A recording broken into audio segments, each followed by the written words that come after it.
Hi, and welcome to Bible Study with Friends. I'm here with my friend Ty Esslinger, and Ty and I are continuing to do our study in the book of First Corinthians. We've been discussing this. Last week, we talked about really part one of two parts. We talked about resisting temptation and our participation in the world, in the culture. And we're going to continue that. We had two principles last week for resisting temptation in the culture. And today we're going to have two principles for participating in the culture without getting sucked into the temptation to sin. And we'll talk about that when we come back.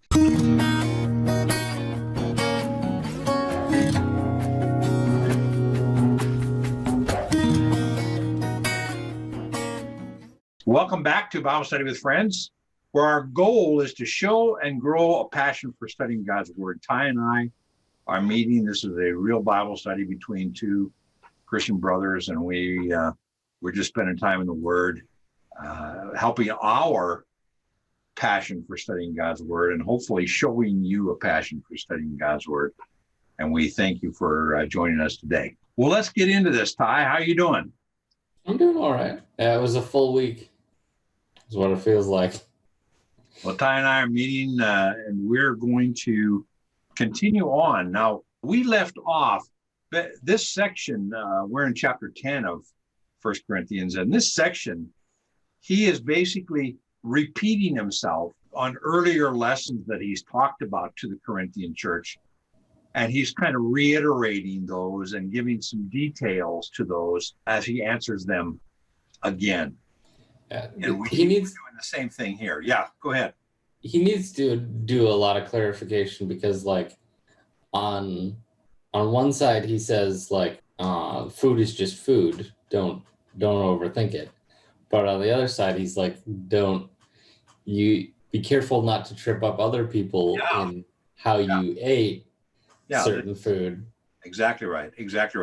And he's continuing in 10. This section is continuing in 10. What he started way back in chapter 8, verse 1, when he said, now concerning food offered to idols. And he gave some principles. And now he's kind of expanding those and kind of putting flesh on the bones, so to speak, and giving us more principles to apply to the early lessons of this. And you're right. He talks about, in this section, he talks about our liberty as Christians, that we are free under grace to do things. Yet, because of our concern for the weaker Christians, the more immature Christians who have a problem in a specific area, or non-Christians who may be having a trouble in this area, that we want to mitigate, we want to set aside our rights for the sake of them. Mm-hmm. And he's going to continue that on today. Now, he talked about principles of last week. No temptation has overtaken you, but such as is common to man. God is faithful, who will always give you a way of escape. And the idea of that resisting temptation, and the other principle was knowing that you can't have it both ways. Remember that? We talked about that last week. You can't serve demons and serve idols and at the same time be a walking Christian. You just can't do it. So today we're going to continue on, and we're going to be in verse 24, and we're going to go from 24 to the end of the chapter in this, basically summing this up. Mm-hmm. And it goes fairly quickly, and we should be able to get these principles down pretty well in our lives and how they apply to us today in 2020 in our Christian walks. It starts back up in 23. We covered down to and including 23, but I want to reiterate 23 and then go and launch into, because he really does, 23 kind of sets the pace for 23 to 33. Mm-hmm. So it says, the principle is, all things are lawful, but not all things are helpful. Now he's talking in the context of us being Christians and what we can do or what we shouldn't do in our Christian walk in participating in the culture, right? Mm-hmm. We have a lot of freedom under grace to do things, but not all things that we can do are helpful. Now, the word helpful is helpful to what, Ty? Your ministry and your testimony. Okay. Helpful to ourselves as far as our outreach to other people, and helpful to those other people. That we can do things under grace that we're free to do, but they don't help people and they don't help us help people. You know, something that I just popped into my head was under the law in the old covenant, right? If you were thinking about an action, right, you'd be like, is this right under the law, right? Is this lawful? Like, that's how your brain would work whenever a new situation would pop up. Right. But the difference is, for us, what we think of, is this a thing that honors God and is helpful? Exactly. Because right? because we're free from the law. Yeah. Well, what does that freedom mean? You just can do anything? Well, in one sense, you can do a lot because you're free under grace. You have that law of liberty that it talks about. But because of grace that was given to us, we want to be gracious towards other people.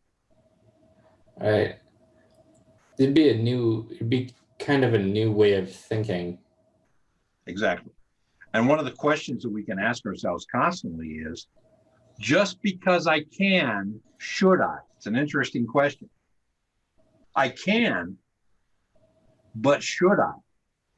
And what would be a consideration with should I is it helpful? And this is a principle for us. So I'm looking at a situation in my life and I say, well, I can do that. I'm free to do that. But should I do that?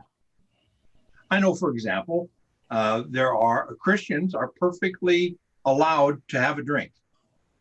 Now, it tells them don't get drunk, but it's perfectly acceptable to have a drink. Paul told Timothy, have some wine for your stomach's sake, have some medicinal wine.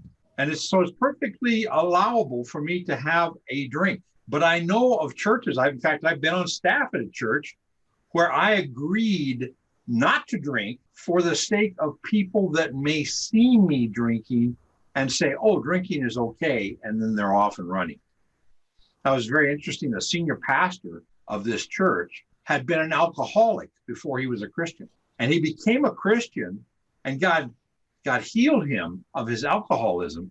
But he was very sensitive to the idea that, yes, I can drink. But if somebody who's struggling with alcoholism sees me drinking and they know I'm a Christian, they'll say, oh, it's okay for me to drink. And I've caused them to stumble. Remember, we talked about that right earlier on. So a consideration, the principle for me is a consideration to participate in the culture that we're in. And we are supposed to participate, not withdraw. Now, we don't participate in sin, but we participate in the community in that we're out there. We have non-Christian friends. We're trying to reach out to people in the community, right? So in our participation in the world around us, what are some principles? Well, the first principle is we're free to do things. We can do some things, but should we do those things? Does that make sense? Yeah, it should be your go-to filter, right? Yeah.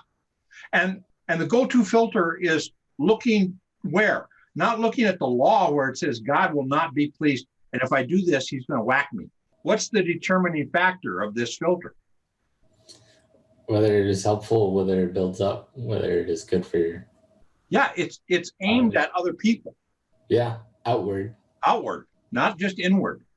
Well, because inward would be, I'm free to do this. I can do this. I'm going to do it because right. I can. Yeah. Inward would be, is this against the law?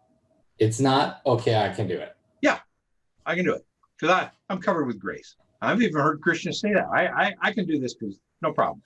Well, what about the testimony? What about the outreach to being outward looking to say, what are my fellow Christians who perhaps are younger and are struggling in these areas? What are they going to think? And what are non-Christians going to think? And I'm not worried about pleasing them in the sense of being a people pleaser, But I am worried about what they perceive as far as my testimony to them about what Christ has done in my life. Mm-hmm. And so that first principle is right there in 23. And then he goes on and he kind of explains that. He kind of fleshes that out. In verse 24, he says, let no man seek his own good, but the good of his neighbor. And that's that filter you were talking about a second ago, Ty, where the filter is going to say, what would be good for me to do here for the sake of my neighbor? Whether that neighbor is a believing neighbor, a fellow Christian, or a non-believing neighbor, or family member, or whatever. Or coworker. Yeah. And the rule is, don't seek what you get, what you can do, but seek what is good for that neighbor. Put the neighbor's rights first and be willing to set our rights aside. Remember, Paul talked about that a number of times, where he has the right to do things, but he sets that aside for the sake of the gospel. And here the rule is, in participating in the culture, we need to have that as a rule of thumb. We can do things, but should we do them for the sake of what our outreach to those are going to be? And don't kid yourself. Every Christian has an outreach to somebody. Maybe your kids are watching, right? Mm-hmm. Maybe you've taken are always watching. Talked about the Lord, and you've talked about how great God is, and how we need to obey Him and everything. And then your kids see you do something that they perceive as wrong, but you've got this thing that under grace, you're allowed to do it. We need to be really aware of our neighbor, including our kids, our family, our fellow workers, like you said. Now, then he goes right back to the principle here. Eat whatever is sold in the meat market without raising any question on the ground of conscience. That's back. The meat market had stuff that was sacrificed to idols. And unless there was a big sign that says, come and get holy meat that's sacrificed to idols, and they make a big deal out of that it's idols. But if it's just meat in the meat market, don't worry about where it came from, right? Don't worry about the source. It says that right there. Mm-hmm. Whatever's sold in the meat market, without raising any question, go ahead and eat it. Don't raise any question on the ground of conscience, because your conscience is clear under grace. You're free to eat it. Then he gives some explanation. He says, because the earth is the Lord's and the fullness thereof. In other words, it all came from God anyway. And whether it was sacrificed to idols, we know from earlier in this chapter, idols are nothing. Mm-hmm. Idols have no power. So we have the liberty to go ahead and eat anything that's sold in the market. It's all from the Lord. It's also another statement against Gnosticism. Yeah, all things on the earth. And if they're saying, oh no, anything of the earth is sin. Well, no, it's not. God provides to us from the earth. And he provides physical things for us. He also created the earth, which would be against it too. Right? Sure. Now, then he goes on, 27 says, if one of the unbelievers invites you to dinner and you are disposed to go, you say yes. Eat whatever is set before you without raising any question on the ground of conscience. If you're a Jewish believer and a non-believer that you've been witnessing to invite you over to his house and he just serves pork, eat it. As a Christian, you're free to eat it. You're not under the old dietary laws, right? Mm-hmm. And don't make a big deal out of it. Just eat what's set before you. Then he goes on, but there's that word but, right? It's a big but, right? But here's the scenario. It changes. If someone says to you, this has been offered to sacrifice, this has been offered in sacrifice, then do not eat it for the sake of the one who informed you and for the sake of conscience. Right. I've been witnessing to a guy, and we'll go out for dinner somewhere, and he'll order a glass of wine, and he says something along the lines of, hey, you Christians, are you allowed to drink? Well, I'm going to say no, because he's using that as a test. You see? And that's what 28 is talking about, is If somebody's serving you dinner and they make a big thing out of, oh, this meat has been offered to the goddess Diana, are you going to eat it? I would just go, I'll pass. Not for my inability to eat it, because I can under grace, but I'm doing it because I don't want to fail his test of my faith. Well, you've been in a situation before where a guy offered to do something. I had a boss one time who we were on a trip to Dallas, and we went out to dinner, and he knew I was a Christian, and he said, and he kind of had a smirk on his face, and he says, well, now that we've eaten, now we're away from home, and let's kick up a little bit. There's a strip club real close to here. Let's walk over to the strip club. And I said, I'm really tired. I really don't want to do that. I want to be fresh for tomorrow's work and to be able to do a good job for you. And he said, oh, no, let's go. And I remember praying, God, I do not want to go here and have him watch me for how I stumble over these naked women. Mm-hmm. It's interesting. From the restaurant, he says, I've been there before. It's right down here somewhere. And we started walking, and I was praying. And he could not find the club. And I don't know whether they closed or what, but he walked all over the place. And the whole time I'm praying, Lord, help me, help me resist this participation.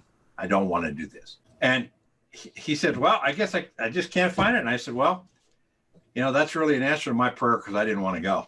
Now, what have I done there? I've given him a testimony of how I wanted to not participate.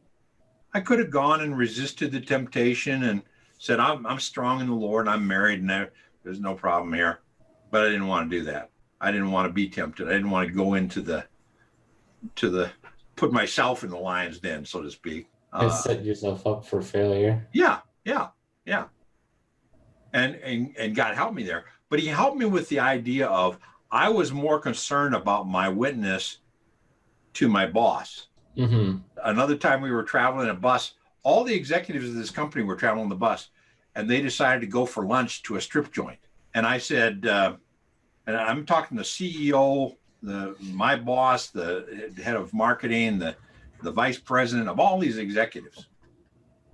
And I'm just the director of advertising. And they said, well, let's go to this. They got a great lunch there. We'll go there for lunch. And I said, well, I'm just going to stay in the bus. I really don't want to go in. And in fact, I think at the time I even said, as a Christian, I'm just not comfortable in a place like that. And so, go ahead, guys. If that's what you want to do, I have no problem. I'll just stay here in the bus. And the CEO decided to go to somewhere else for the sake of me participating in lunch with them. Now, did I make a statement? And was it a prudish statement? No. I said, fine, you guys can go. I just don't want to go, because they were making a big deal out of this lunch at the strip club. And that's what you get. If someone says, this has been offered to sacrifice, then don't eat it for the sake of the one who informed you, because he's the one that's testing you. And he says, and for the sake of conscience. And then he says, I do not mean your conscience, but his. So you're doing this under this principle. If it's not helpful, you're doing this under the principle of, I'm concerned about what's going to be helpful for him and for his conscience. And if he makes a big deal of this, I will graciously, I'm not going to make a big deal out of it, but I will just graciously say, man, that's okay. And I just won't eat it. For his conscience, for his sake, I'm considering my outreach to him as being more important than my own rights. And he goes on. He says, because why should my liberty be determined by someone else's conscience? He's asking the question. Yeah, that'd be the go-to question, right? Is like, why are my freedoms or my liberties subject to other people and their possible mistakes? And he's going to make the thing is, why should my rights be impinged upon by somebody else? Because I'm worried about reaching them for Christ. That's why. So he's not saying I should let my liberty just do it, because their conscience should not affect my liberty.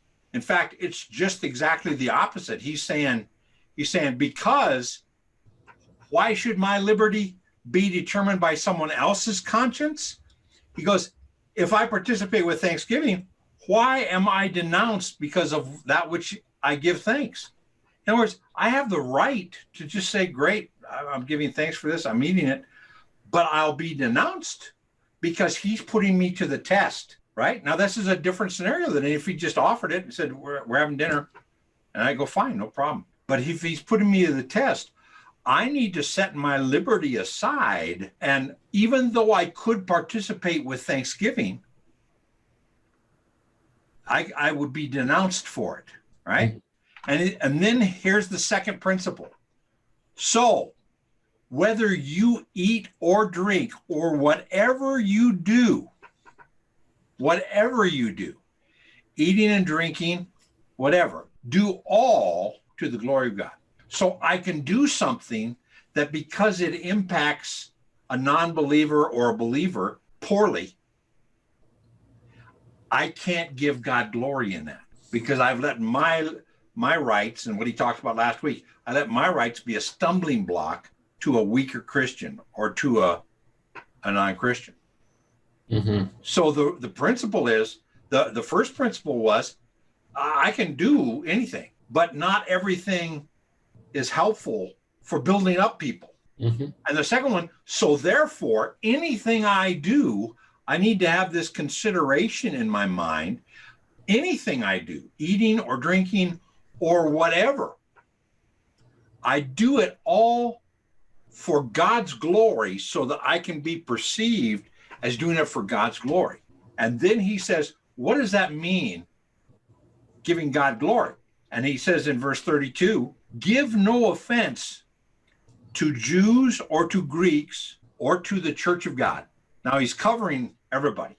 So he's basically, this rule of doing everything to God's glory is, you do not give offense. If you're offending people with what you do because you have a right to do it, and you're offending people, you can't do that to God's glory, because it is an offense to non-believers. And that's what he's talking about. Give no offense to Jews and to Greeks. These are non-believers. I have that bracket there. Non-believers who are worried about the law and rules, or Greeks who are just worried about philosophy and whatever feels good, does it, whatever. You see, but unbelievers. Mm-hmm. And then he goes, or do not give offense to the church. So these would be people in the church that would be offended because they're weaker in that area than your freedom says you are. Yeah. For example, drinking. I'd say I'm not going to drink for the sake of people in the church that may see me drinking. I've known pastors that go into bars to minister to people in a bar, and other pastors that say, I'm not going to do that because I don't want somebody in our church to see us and say, oh, going into a bar is okay, when going into a bar is a problem for them. So can you drink? Yes. Can you go into a bar? Sure. Should you go into a bar and should you drink? That depends on these principles. Is going into a bar to reach somebody and to do it for the right reason, and because it's not a big deal, that's just where this non-believer is, or maybe a believer that needs to be pulled out of there? Right. You're also not going to reach anyone like 6 or 7 drinks in. Yeah, that's right. Yeah. Like don't trick yourself, right? I'm not going to go in there and have 6 drinks with him. No, that's right. I need to use common sense. And that's where we're talking about this conscience sake. I need to use common sense of saying, I have the right to do this. I'm going to do it no matter what. No. I have the right to do it, but for the sake of who I'm dealing with, whether non-Christian or Christian. Now, if the non-Christian makes no big deal of it, and he sits down and has a glass of wine with dinner, I might have a glass of wine with him. It's not a big deal. But if he all of a sudden, if he said, Oh, I thought Christians couldn't drink. I might explain. Christians can drink, but if it's a problem for you, I won't. I'll not drink, even though I ordered it. And he says, "Oh no, it's not a problem." And I say, "Okay, well, as a Christian," and I will explain about grace. Right. And that's an end to presenting the gospel, because I get to explain this is not about rules. The Christian life is about grace. And I'm free to have a drink with you, but I won't have a drink with you if it reinforces the fact that it's okay for you to get drunk. I'm not going to do it. And I've actually done that with people. I mean, I've worked for 30 years. I worked in advertising, and I would have a drink with somebody. Okay. Remember having a glass of wine, and I had a glass of wine at dinner time with a guy, and my wine was gone. So I ordered a Perrier, and he said, "Aren't you going to have another glass of wine?" I said, "No, I'm really not. I've just had that one glass, and that's just to fellowship with you, and that's enough." Well, there's a testimony in that, you see. Mm-hmm. I'm not doing it because I can't. I'm doing it because of a testimony to them, and that's this deal: is eating and drinking giving God glory, or is it an offense to non-believers or believers? And if it is, I'm not going to do it, because he says, "Just as I try to please everyone in everything I do." Okay. Now he's not talking about a people pleaser in the sense of following the crowd. Mm-hmm.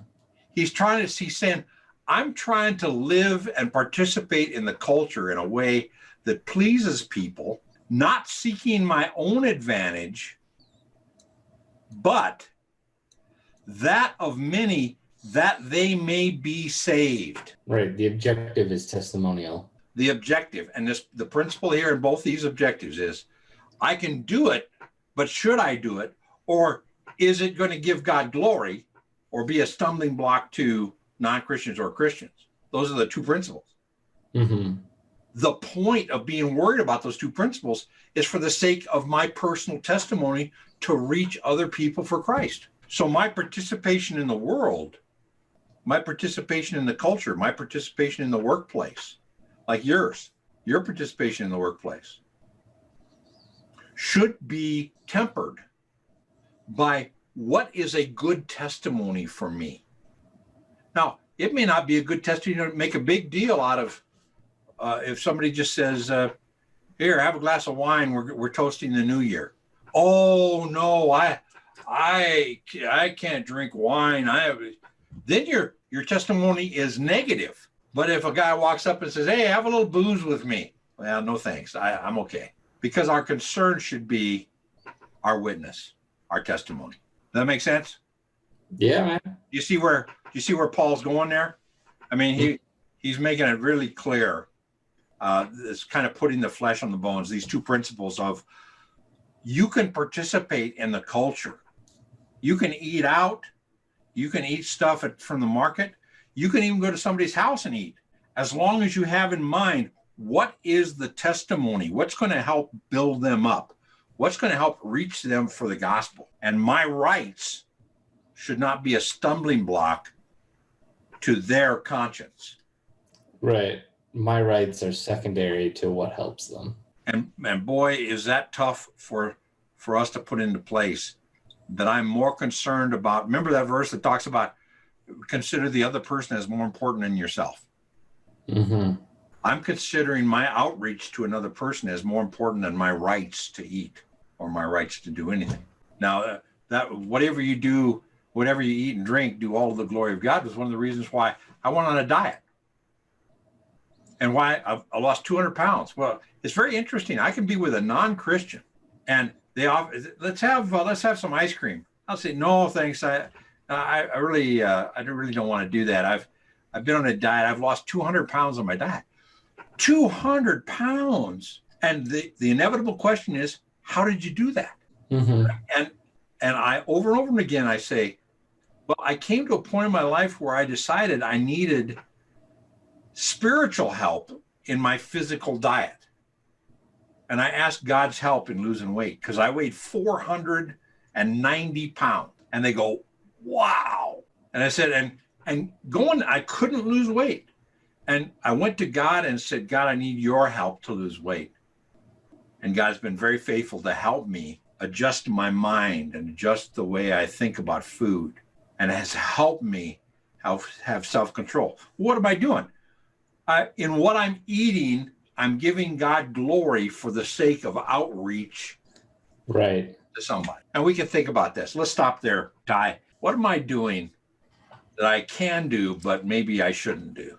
Or what am I doing to participate in somebody else's life for the sake of ministry to them? It's a great set of questions.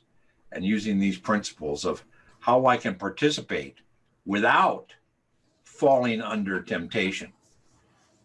Sometimes not participating for the sake of self-glory and see how righteous I am is a temptation. And this is how to resist that temptation. Mm-hmm. Because I'm concerned about reaching that other person and being where that other person needs me to be for his sake, for the sake of the gospel. And we'll end there. Thank you guys for watching on YouTube. Hope this has been a blessing to you. Be sure to subscribe. Hit the little bell icon. You'll get notifications every time I put a new post in. We post on Mondays and Fridays, and we want these to be a blessing to you. We want to show and grow a passion for studying God's word. We hope that's what we've done today. Thanks, Ty, for participating. It was a good Bible study. We got a couple of good principles down there that can help us in our workplaces. Mm-hmm. We go about our jobs. In the meantime, God bless you, and we'll see you next week.